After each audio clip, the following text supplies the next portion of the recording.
Good day, Ms. Gan. I am Ana Francesca J. Alwanan, and today I am going to perform a return demonstration of proper body mechanics. Proper body mechanics is the coordinated use of body parts to produce motion, maintain equilibrium in relation to skeletal, muscular, visceral system under neurologic association. Good alignment. First, head is erect, shoulder and chest are high, normal spinal curve and body in proper balance. Feet are at right angle with lower legs and facing straight forward. Good alignment of feet in relation to the ankle is essential for good balance not only when standing or walking but in all positions. Next is maintaining good posture. Feet are flat on the floor and head is held erect as comfort allows. Sit well back in the chair with the trunk of body in the same position as when standing. If chair is too deep to fit the body, a firm cushion at the back is used. Also, if chair seat is too high, it is important to use a footstool or other suitable device for the feet.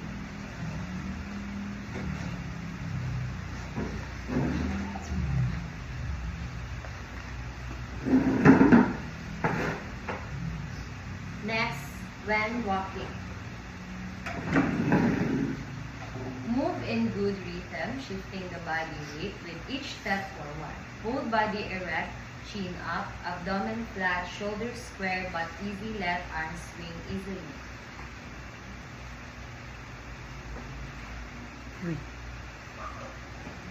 Next, protective position for action.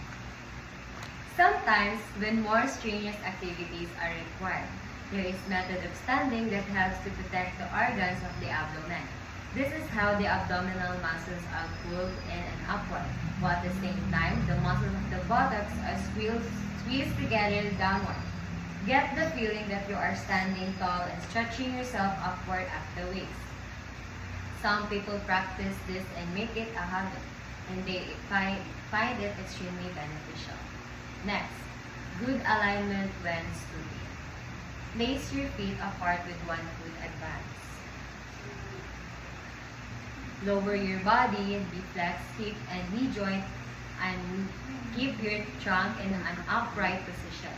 And shift your body weight forward so that it rests on the advanced feet.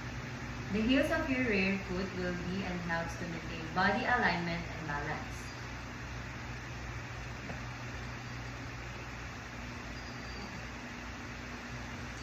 This relieves the tension in the tendons of the rear foot and helps to maintain body alignment balance and wipe the scale or remove the items from the shop.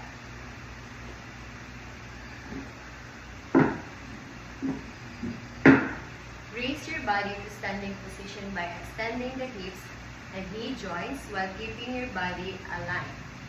And balance, you should be able to feel your heavy thigh muscle work as you rise to the standing position.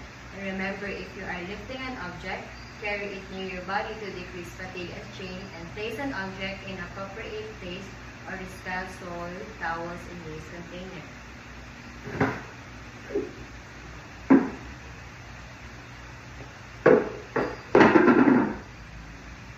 Next is 5-foot turn. Stand with your feet apart and your knees lightly. This allows using leg muscles and avoid locking, extending the knees. Stabilize or set the trunk and pelvic muscles to make it easier to turn the body as a single unit. Stabilize or set the thigh and leg muscles to prepare muscles for action. Shift your weight to the ball of each foot. This will allow the heel to lift very slightly, making the turn easier. Pivot or make a rotating turn of 90 degrees. On the ball of your feet on the direction you wish to turn. Move as a single unit using smooth coordinated movement to prevent twisting of the trunk.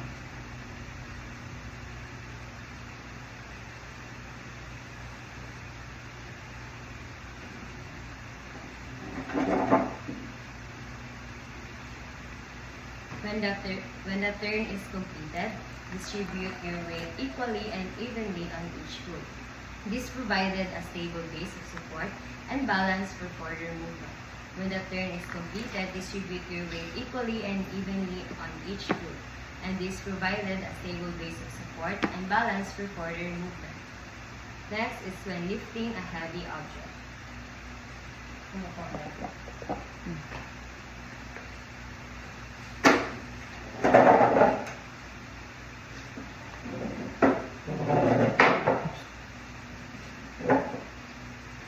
In preparation for this method of lifting, assume a position facing the object. Place abdomen a protective posture.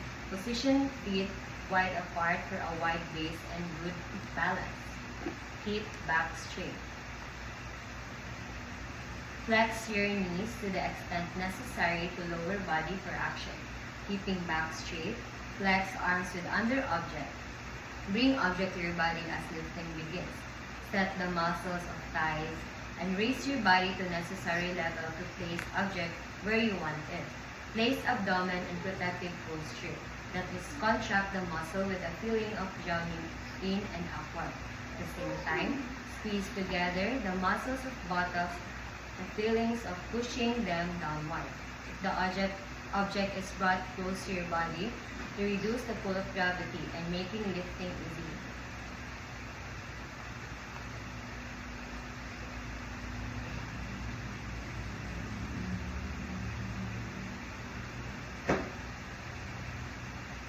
Next, movement of reaching.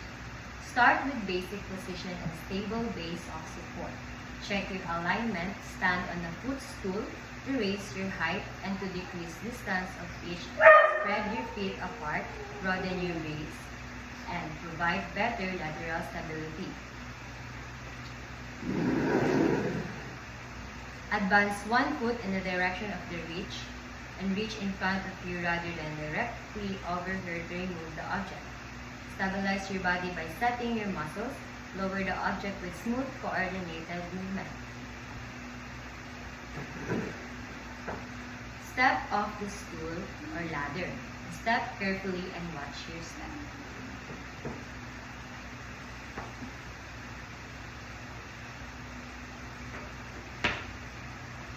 Next is pushing and pulling.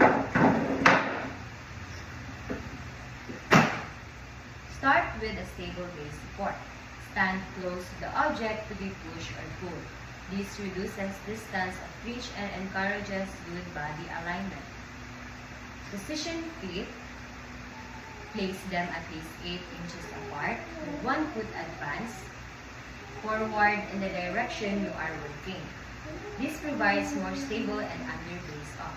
Support as well as leverages, set the trunk and leg muscles, destabilize the body and prepares for action. To push, lean toward the object to be moved. The body weight adds greater force to the muscular action and help to move an object. To pull, lean away from the object to be moved. This is done to apply as much force as possible in the direction of the movement by using the body weight. Push or pull by letting your quadriceps, leg extensors do most of the work. This conserves energy and prevents strains. And that's end of my return demonstration of proper body mechanics.